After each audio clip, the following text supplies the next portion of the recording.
आया नहीं ऐसे। इस कितने कर दिहाड़ी देखना 10-20 महीना, 1 महीने तक देखेगा वो कि यार तेरे नखरे, वो फिर बाद में तो कन्नी काटेगा वो बोलेगा कि भाई आज मुझे घर देगा ना, छोड़े बोला जाता। मतलब ये है कि वो तेरे साथ जाना ही नहीं चाहता, क्योंकि तू अगर 2 बोतल गटकेगा तो भैया वो क्या तब तक तेरा इंतजार करता रहेगा? नहीं। समान शीलेषु व्यसनेषु सख्यम। कभी भी माताओं बहनों के लिए एक बात शिक्षा है ये, कभी भी ऐसा मत सोचो कि हमारी बिटिया की शादी ऐसे घराने में हो, अपनी हैसियत के हिसाब से अपनी बेटी की शादी करो। जितनी हमारी हैसियत है ना उसी के हिसाब से बेटी की शादी के बाद पछताओगे, कहीं पछता रहे होंगे, मन मन में सोच रहे होंगे, लेकिन वो बोलेंगे नहीं। शादी ब्याह मेरा बड़े लोग अगर छोटे लोगों की तरफ अपना हाथ बढ़ाए तब बात समझ में आ जाएगी, लेकिन छोटे लोगों को कभी भी बड़े लोगों से जोर जबरदस्ती बंधना नहीं चाहिए। सुदामा कैसे गरीब थे, है ना? सुदामा फटे हल रहते। ये द्वारिका के अधीश है, द्वारिका के राजा हैं ये महाराज। सुदामा ने मैत्री का हाथ नहीं बढ़ाया भगवान जी की तरफ, श्री कृष्ण ने मैत्री का हाथ बढ़ाया सुदामा की तरफ कि भाई तुम मेरे मित्र बन जाओ। बोला भैया तू कहाँ रहने वाला, हम देखो मैं नहीं आऊंगा ना, मैं नहीं रहूंगा तेरे साथ। बड़े लोग अगर ऐसा चाहें कि मैं, और मित्रता तो उसको बोलते हैं कि इस जगह पे, जिस जगह पे दूसरा मित्र हो वहां पे ला करके उसको भी, अपने मित्र को भी खड़ा कर दे, वो है मित्रता। ना कि उसको नीचा दिखाता रहे हर टाइम, उसको मित्रता नहीं बोलते। ये बड़े रजवाड़े के राजा है। कौन? माता देवकी, देवक की पुत्री है माता देवकी, देवक की पुत्री। ये बहुत बड़े रजवाड़े में रहने वाली है बेटी। वसुदेव छोटे से रजवाड़े के राजा हैं, लेकिन कैसे हैं? सत्यवादी हैं, बहुत सत्यवादी। मान गए, शादी होने लगी। अरे बेटी अपने माता पिता सगे संबंधियों सहेलियों के गले लग करके फूट फूट करके रोई विदाई की बेला, बेटी की विदाई की बेला, बेटी की विदाई की बेला पे तो भैया सबका हृदय है ना पिघल जाता है।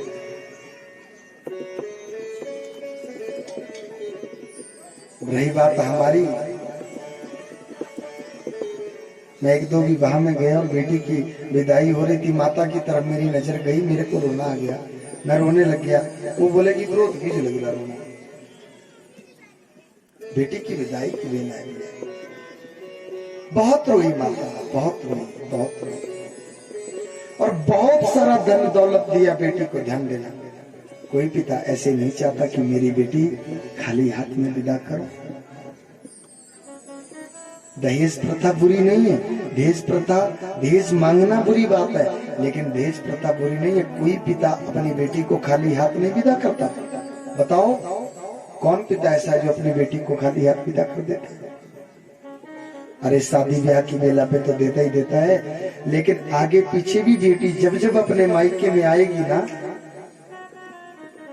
जब जब बेटियां अपने मायके में आती हैं तो माता पिता उसके बैग में चलते चलते हो नहीं हुआ ताड़ू निहाड़ी पानी जरूर। अच्छी बात, बेटी है ना, उसने भी तो भैया उसी उधर को लात मारी है जिस उधर को पुत्रों ने लात मारी है, उसने भी उसी उधर को मारी है, और उसका भी वहां पे हिस्सा है। वो तो आगे पीछे भी आएगी तब तक। और बहुत सुंदर बहुत अच्छा लगता है कि बेटी आई और बेटी कभी खाली हाथ विदा ना हो, उसके बैग में कुछ ना कुछ जरूर माता पिता जरूर जानते हैं।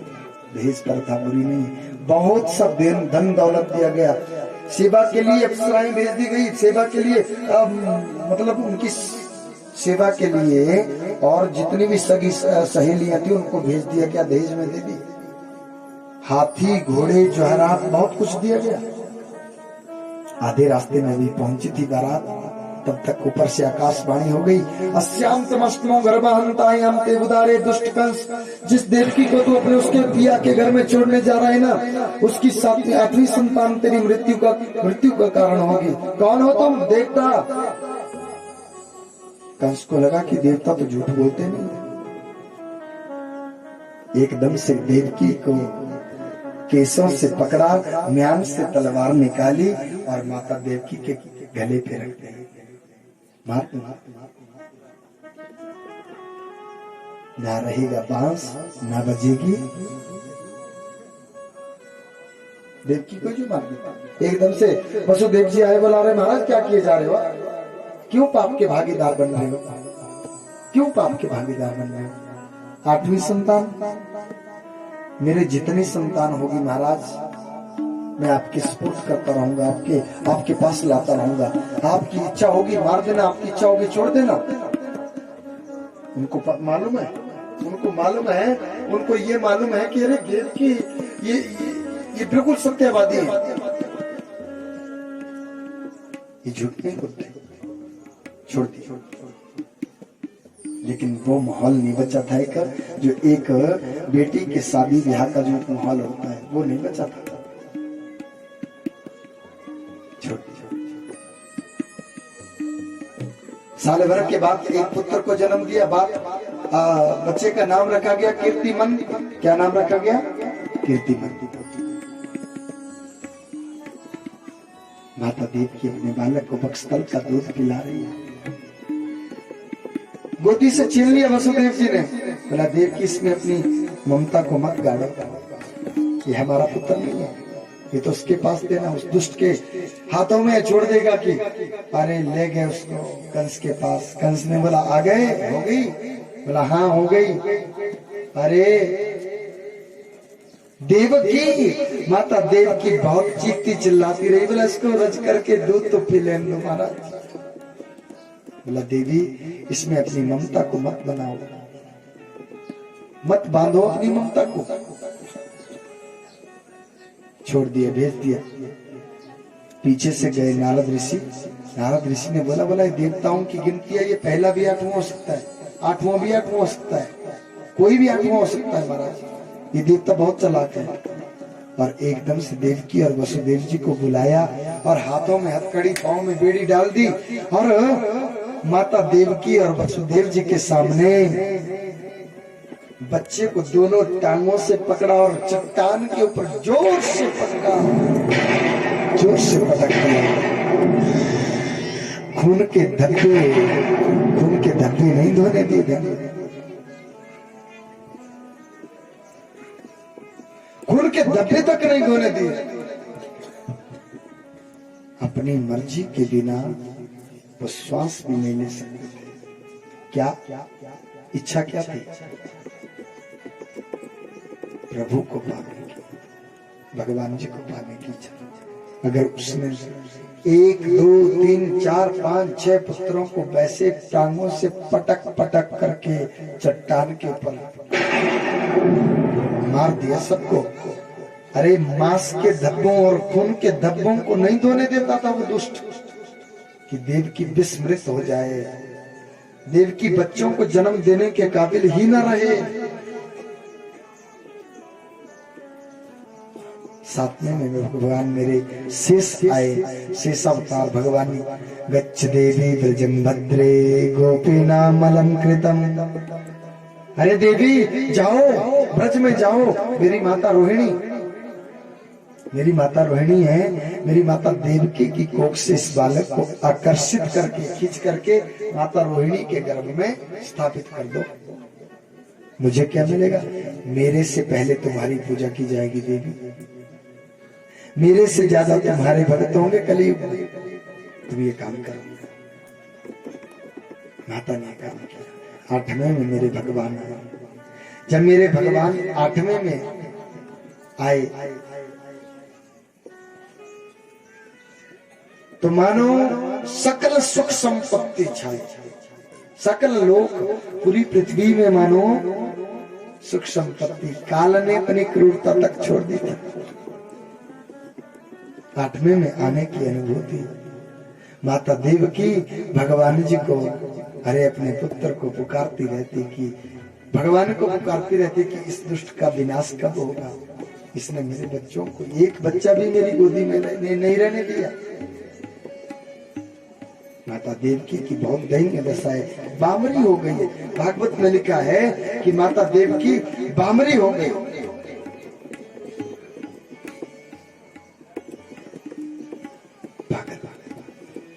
जिस मां के 6 पुत्रों को उसके आंखों तले पटक पटक करके मार दिया गया हो, वो क्या ठीक रहेगी? कभी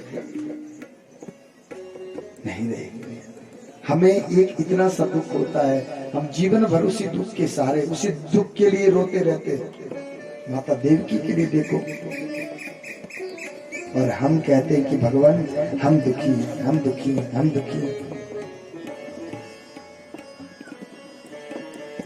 भगवान सुखदेव जी राजा परीक्षित को कथा सुनाते कहते हैं कि जब 7वें गर्भ नष्ट हो गया ना, मानो ऐसा लगा कि 7वां गर्भ नष्ट हो गया, तो पूर्ववासियों ने उसको बहुत खरी खोटी सुनाई। अरे धिक्कार है तेरे को बोला राजघराने में जन्म लेने से।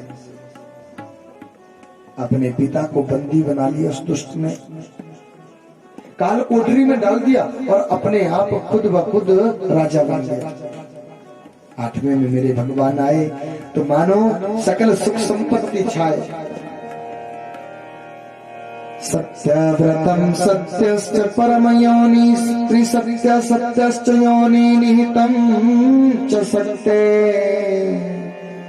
सत्यस्य सत्यामृतम सत्यनेत्रम सत्यात्मकम तम शरणं प्रपन्ना।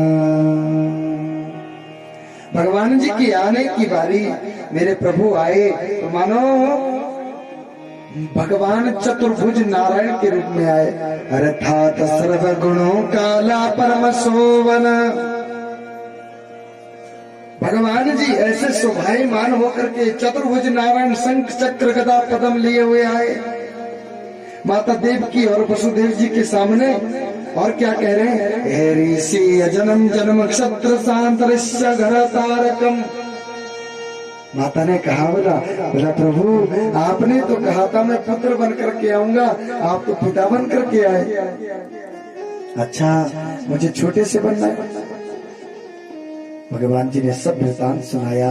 बोला मेरे को उठा करके टोकरी में उठा करके उस पार जाकर के नंद महल में मुझे छोड़ के आना, वहां पे एक बेटी होगी, उस बेटी को उठा के ले आना। मनुष्य जब भगवान की तरफ चलता है तो माया उससे दूर होती रहती है, और मनुष्य जब किसकी तरफ चलता है? दुनिया की तरफ चलता है ना, कि ये मेरा, ये मेरा, ये मेरी अम्मा, ये मेरा फलाना, ये डा तीन में बड़ा बाल्टी तेरा मुझे देना। तो माया क्या भगवान कहते कि मैं उससे दूर होता हूं और माया उसके उतने ही क्लोज होती रहती है, उतने ही नजदीक आती रहती है।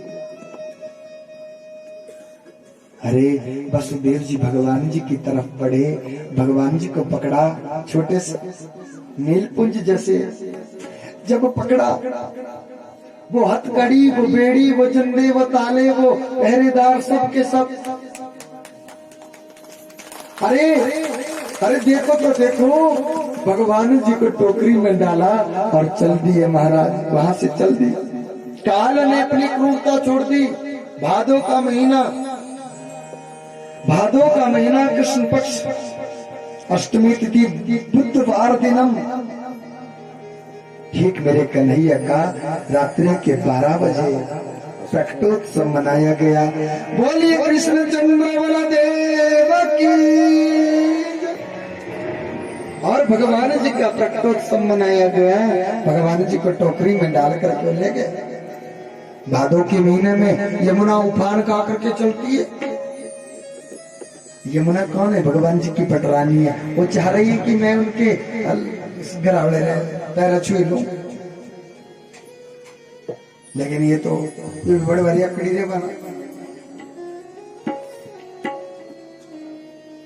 जैसे ही यमुना को उस पार करना, इधर गोकुल, बीच में यमुना, उधर मथुरा। मथुरा से आए गोकुल में छोटा, तो यमुना तो बीच में है। और भादों के महीने में आप आज भी पढ़ते हैं, आपकी बाढ़ आती है यूपी बिहार में। वसुदेव जी की दाढ़ी को छू, इमरानी गोड़ी कहीं की ससुर की दाढ़ी को छूती है, बोला तो तुझसे भी कर दो पैर। और क्या हुआ, भगवान जी ने अपने एक पांव को बाहर निकाला, अंगूठे से यमुना का प्रवाह स्पर्श हुआ। और यमुना रानी ने, यमुना कौन है, भगवान जी की पटरानी है। यमुना ने इधर का इधर पानी, उधर का उधर, और चीर करके रास्ता दे दिया भगवान जी को जाने के लिए। बीच यमुना में जाकर के उन्होंने वसुदेव जी ने ये कामना कर दी कि अगर मैं अपने बालक को सही सलामत पहुंचाने में कामयाब हो गया ना, 10,000 प्रसूता गौओं का दान करूंगा प्रभु। 10,000 गौओं का दान। जाकर के छोड़ आए वहां पे नंद महल में, उस बिटिया को उठा करके ले आए। अरे जंदे ताले बिल्कुल वैसे के वैसे। कौन है वो? माया है वो, वही तो माया है। अरे रोने लगी वो माया रोने लगी। जैसे रोने लगी माया, कंस के पहरेदारों को पता चला, अरे ये 8वां हो गया, 8वां हो गया, 8वां हो गया। और ज्यों कंस आए और कंस ने माता के दोनों, उस बिटिया के दोनों पांव को पकड़ा, फिर से पांव से पकड़ा, जोर जोर से पटकना चाहा, और वो उनके हाथों से छूटी और अष्टभुजा नारायणी के रूप में विख्यात हुई। है माई मेरी सब्जियां झूठा भाले माता मेरी सदा। और आकाश मंडल में अष्टभुजा नारायणी के कौन हो तुम? बोला दिख नहीं रहा, तेरे को सन्निपात हुआ। बोला 8वें में आने की बारी किसी और की थी। बोला आ चुकी है, कहाँ है? बोला ढूंढता रहे, तेरे को बताऊंगी मैं। और भैया इधर कंस तो टोटल कंफ्यूज हो चुका है, अब थक हार करके बैठ गया कि अब तो बहुत। पापी को कोई नहीं मारता, पापी को उसका पाप मार देता है। एकदम ध्यान रहे, पक्की बात है। बेईमानी से हम अगर कोई पूंजी एकत्रित करते हैं, कभी फलेगी फूलेगी नहीं भैया। तुम मर्जी जितना जोर लगा लो, कभी नहीं फलने फूलेगा। 4 दिन की स्वस्थी होगी, लेकिन फलेगी फूलेगी नहीं। अरे इधर माता यशोदा के साथ, उनके साथ रहती सुनंदा। कौन है वो सुनंदा? वो है ननद। 2 ननदे हैं ना उनके, एक नंदा और दूसरी सुनंदा। सुनंदा उठी, वो भाभी इधर तो बोला बच्चा किसी का। वो बोला अपने मुंह ये चुप करो, क्या गलाया रहेगा, वो किरानी मेरा आए। अरे माता रानी ने मुझे कहा था, बोला अरे यशोदा तेरे को बालक भी हो जाएगा ना, और तुझे मालूम भी नहीं पड़ेगा। अरे नंद बाबा, सुनंदा गई दौड़ी दौड़ी नंद बाबा गौ सेवा में। अरे बाबा, अरे बाबा, अरे बाबा, कुमार भयो, व्रज में कुमार भयो, लाला भयो। बाबा क्या कहे? बोला फिर से बोल। बोला बाबा लाला भयो, बधाई हो, बधाई हो। और अपने गले से हार, 9 लाख का हार उतारा और वो के गले में डाल, बहना के गले में डाल दिया। अरे कुछ नहीं आया है, आप इधर तो ध्यान भगवान जी के आने की बारी है, और आप खाने की चीजों के देख रहे हैं, आपको ही मिलेगी सब। आपका ध्यान सबका इधर हो गया। ये कारोबारी है भैया, ये तो करते ही रहेंगे काम, इनको तो करना है भैया। आपका मन है कि अभी पता नहीं क्या पाए रहे, 10 दिन मेरे भाई करे घट गए। राधे राधे। अरे सुनंदा बोली, अरे बाबा कुमार भयो, व्रज में कुमार भयो। अरे जैसे बाबा ले बोला। और एक बात कहें, पिता के लिए इससे अच्छा कोई शुभ समाचार नहीं होता कि तुम्हारे लाला तुम्हारे पुत्र हो गया महाराज, पुत्र रतन को हो गया। और ज्यों ये खबर फैल गई, नंद बाबा ने एक तिलक की बहुत बड़ी ढेरी लगा दी, उसमें हीरे जवाहरात बहुत कुछ छुपा दिया गया। ढोल वाले को बोला ढोल बजा करके सारे गांव कस्बे में ये खबर फैला दो कि आनंद भयो, नंद के घर में लाला भयो। जो जिसको कुछ ले जाना है ले जाओ, जितना ले जाना भैया। भगवान कहते हैं कि मैं अगर घर में आऊं तो अपने हाथों को बंद नहीं करना, उस टाइम अपने हाथों को खोल देना है, बिल्कुल खोल देना। अरे ढोल वाले को भेजा और सबके सब, अरे गोपियों को पता चला, गोपियां जो जिस हाल में थी उसी हाल में, अरे कोई माखन का गोला ले करके आ रही है, कोई दूध ला रही है, कोई दही ला रही, कोई कुछ मानो दूध दही घी माखन की कीच मच गई। और इधर माता यशोदा के पास नंद महल की तरफ दौड़ रही है सबके सब गोपियां, मानो क्या करने के लिए, बधाई बांटने के लिए। तो आपको, आप सभी भक्त जनों को भगवान श्री कृष्ण प्रकटोत्सव की बधाई हो, बधाई हो, बधाई हो। भगवान जी के आप कहेंगे कि कन्हैया हमारे साथ चलना, और आइए सभी के सभी माता यशोदा को बधाई देंगे, अपने अपने मुखारविंद से बोलेंगे माता यशोदा को बधाई देंगे।